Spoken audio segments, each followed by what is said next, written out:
is that in the run-up to what happened on October 7th, for many, many years, Israel was allowing, the Israeli government was allowing Qatar to pump money into Hamas and using that, in effect, to strengthen Hamas against the Palestinian Authority to prevent a united Palestinian state. What do you say to those claims?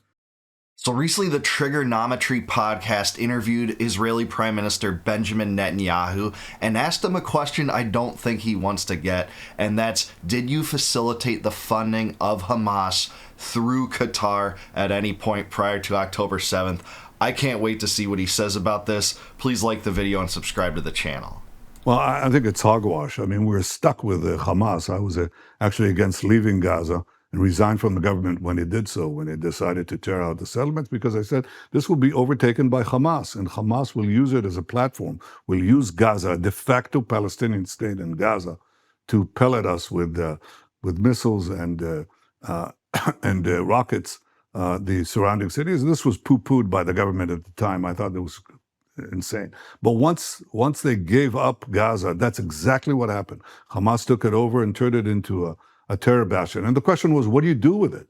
Well, there were various theories. One of it was that you have to aid the civilian population in such a way that you don't have diseases. So you've got to take care of the sewage, you've got to take care of electricity, you've got to make sure there's no famine there. And that was the policy that advocated giving money, which was partial money, by the way. Of all the money, the billions that went into Gaza, this was a fraction. All right, this is already ridiculous, bogus nonsense. This is well documented. He did facilitate the funding of Hamas to the tune of over $1 billion. He's on record saying that, and not only is he on record saying that, there's paper trails of it, and he said it's part of the Israeli overall strategy to isolate Hamas from the Palestinian Authority. I'll prove that later directly with primary source quotes, including quotes from him. But let's see otherwise how he weasels his way out of this. I actually can't believe he's just basically denying it, rather than just trying to excuse it away another method. But wow. It was monitored, so it didn't really make the difference. And it also, what did they do with the billions that they got? Not from Qatar. The billions that they got, they built a terror city underneath, terror tunnels. Have you been to Gaza? Have you seen it? No. You're both welcome to come, and I'll make sure that you have a chance to see it. But you got to see the... Yeah, we see it. We see it in the Western media, the starvation campaign, the ruins where Rafah and Gaza City once stood, that Anthony Aguilar called the apocalypse zone because of how depraved it is, and how the ethnic cleansing campaign continues there. I'm not sure many Americans would want to see that. Unseen underground city that they did. So they built tunnels with the vast aid that they got from elsewhere. I didn't believe that Hamas was going to make peace with us. I thought Hamas had to be constantly cut back. No, that is totally false. You didn't believe Hamas needed to be cut back. You believed Hamas needed to be funded. It was actually, ironically, the Palestinian Authority in the late 2010s that wanted Hamas to be cut back. They refused to send in money to Gaza to support that government, which was on the brink of bankruptcy. And you continued to funnel in money through Qatar to Hamas, even in the weeks leading up to October 7th. Again, I'll demonstrate this after he gets done with this footage, but this is absolute nonsense.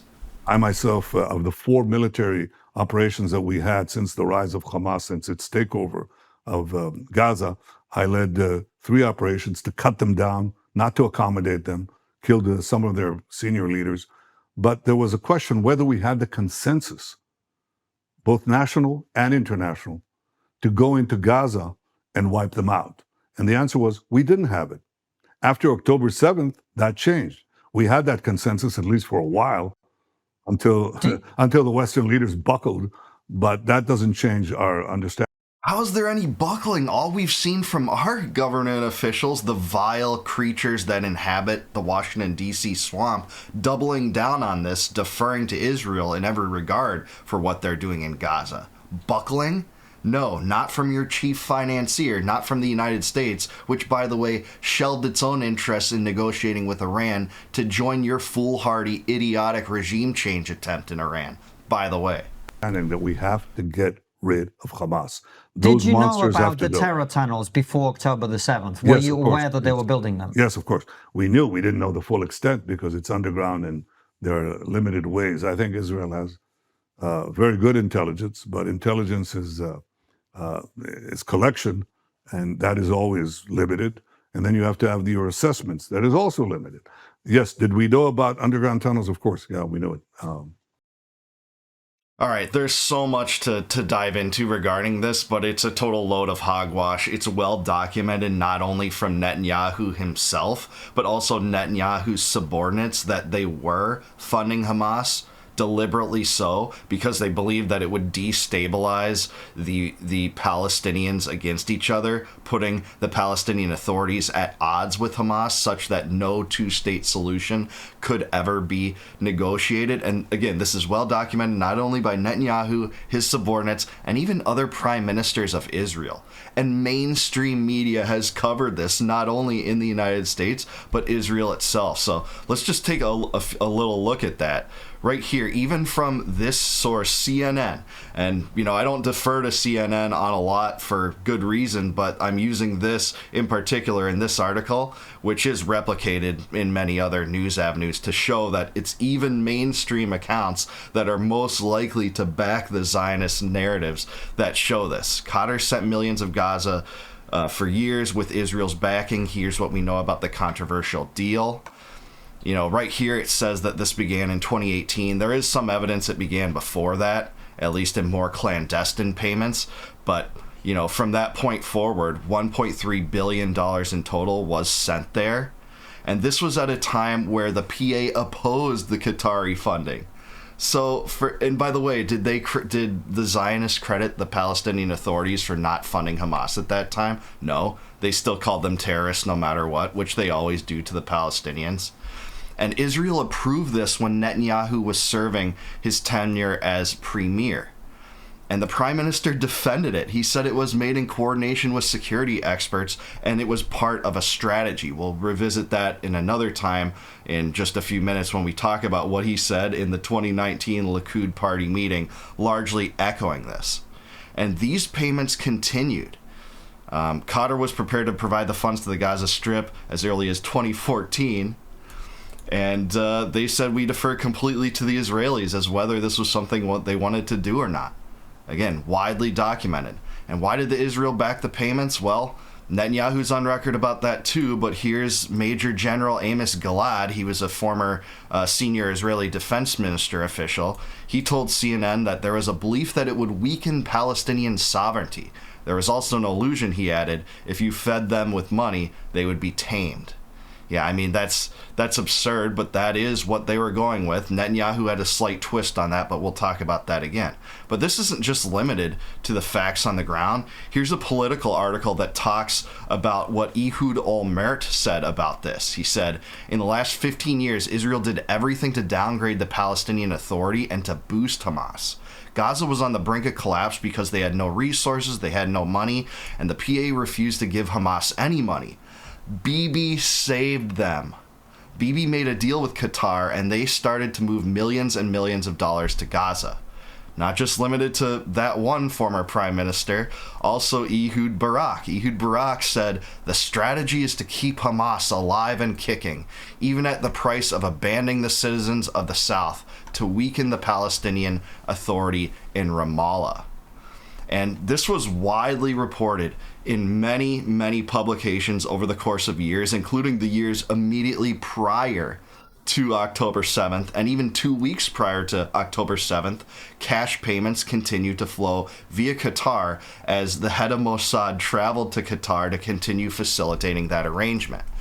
And what did Netanyahu himself say about this? Don't take my word for it. If you don't want to take Ehud Barak's, Ehud Olmert's, some of the former intelligence officials, in a 2019 Likud party meeting, Netanyahu gloated to his compatriots, anyone who wants to thwart the establishment of a Palestinian state has to support bolstering Hamas and transferring money to Hamas. This is part of our strategy to isolate the Palestinians in Gaza from the Palestinians in the West Bank.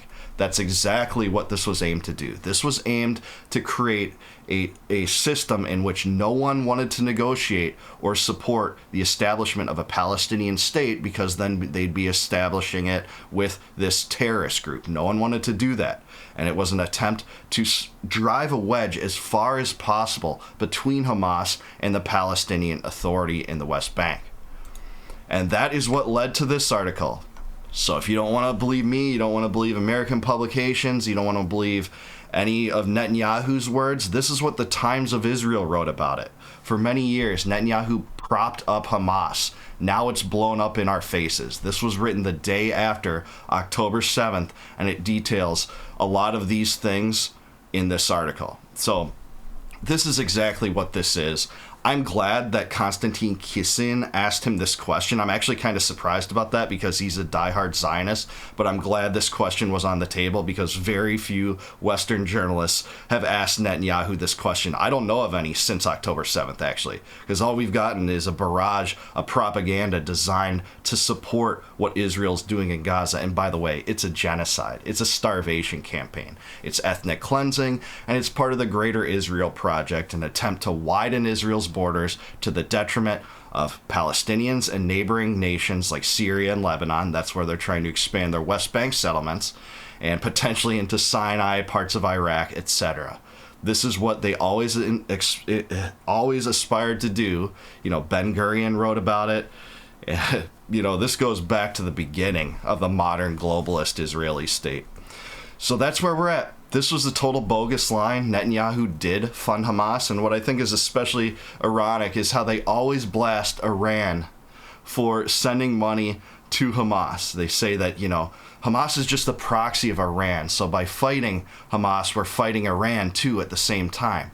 But actually, it's that the Zionists, especially the right-wing ones under Likud and Netanyahu, that had Hamas as their proxy as well. So if you're going to attack Iran for that regard, what does that say about you, Netanyahu? Netanyahu is a slimeball. He's a war criminal.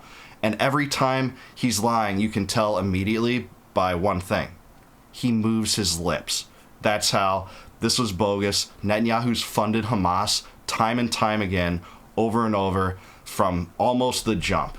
You know, there are quotes of Israeli officials, I didn't pull them up today, that say things like, Hamas was the creature of Israel. And it goes back before 2018. There is some evidence of funding that took place before that through other methods, because the Israeli banks didn't even want to do this because of what it involved. It involved the transfer of mass money to a terrorist organization in their eyes. So that's where we're at now, but I do want to hear from you.